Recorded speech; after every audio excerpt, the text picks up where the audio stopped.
And we're very pleased today to have the director of the institute that deals with this, namely the Development Strategy Center in Tashkent, to speak about it.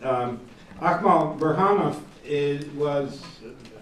did his PhD in Japan. He speaks Japanese. He's been involved in Japanese Uzbek business and governmental relations. He was involved as an MP in the International Affairs Committee of the Oliy Majlis. So he brings to his post a very interesting international experience, and maybe you share with us what this strategic plan is, what it isn't, and how it works.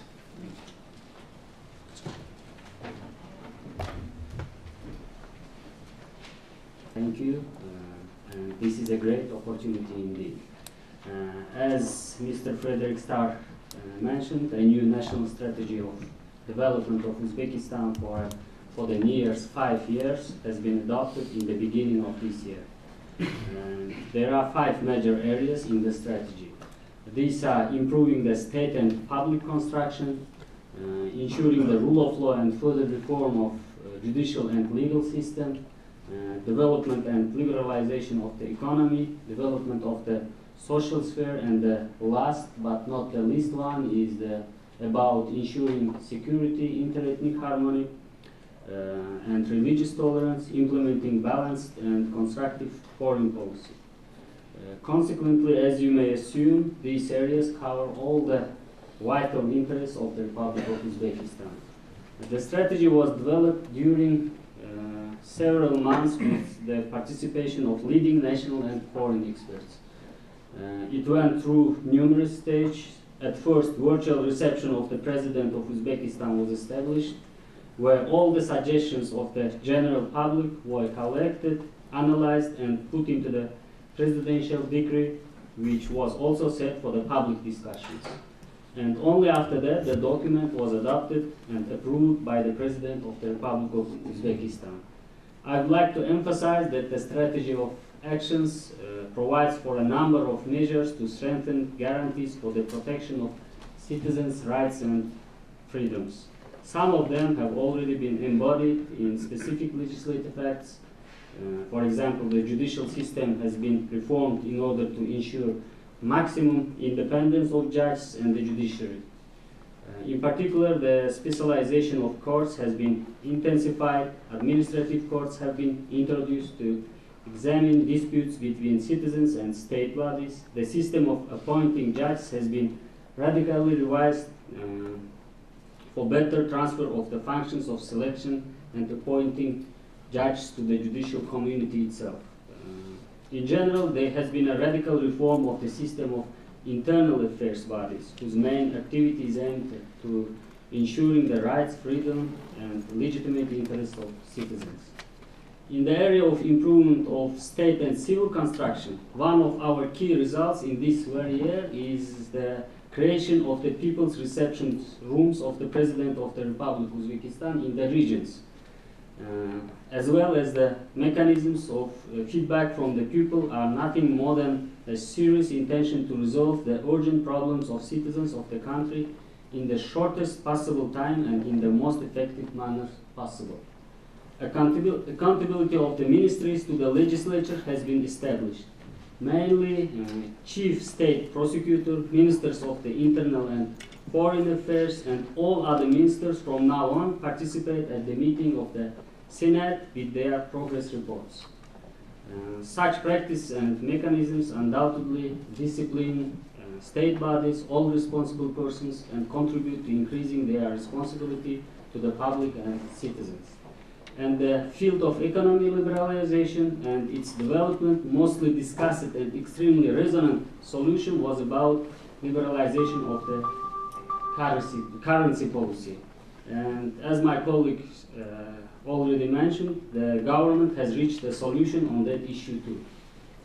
Recent reforms in the area of social policy have also already had significant impact on the overall quality of lives of the Uzbek people. For instance, we may note vast reforms in youth politics. Recently, a new committee on the youth affairs has been launched at the national parliament, which is a sign of exclusive attitude towards the young generation. And of course, the legislation of youth politics is being revised at the moment, and I think and I hope that we will see impressive outcomes of this policy soon. As for the sphere of foreign policy, we may mention, for example, adoption of the so-called roadmaps on foreign political, investment, and economic cooperation with 21 countries and 7 international organizations, which will hugely affect mutually beneficial cooperation. So far, 24 laws and more than 700 other regulatory and legal acts has been adopted to develop all spheres of the state and public life to pursue the action strategy. The Development Strategy Center, which I represent, serves as a link between the state and civil society as part of the implementation of the strategy. We are the youngest NGO in Uzbekistan, and I would like to mention that we do not only give recommendations and proposals for improving current legislation, but also carry out public monitoring. Thus, we actively lobby for changes into the national legislation through the study of public opinion, and we also contribute in improving the content of these laws. Also, we pursue such tasks as timely information and analytical support for the activities considered in the action strategy, developing reasonable proposals for the effective implementation of the activities outlined in the strategy, informing the population, mainly entrepreneurs, civil society institutions, on the implementation of the measures provided in the state program for current year, studying advanced foreign experience, international standards, as well as assessments and opinions of international organizations and experts.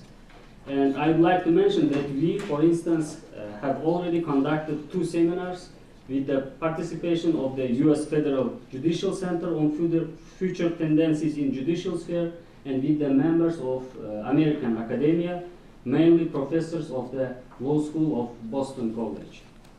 And taking this opportunity, I would like to express my gratitude to these institutions for organizing and participation at our seminars. It was indeed very helpful, and I may assure that we are open for this kind of cooperation with other American partners as well. Ultimately, we need with maximum effort approach the issue of a full, consistent, and strikingly effective implementation of the action strategy, which already has key foundations for the protection of human rights, and which, it should be pointed out, was created on the basis of broad public discussions, including with the participation of the leading international experts. Thank you for your attention. Thank you.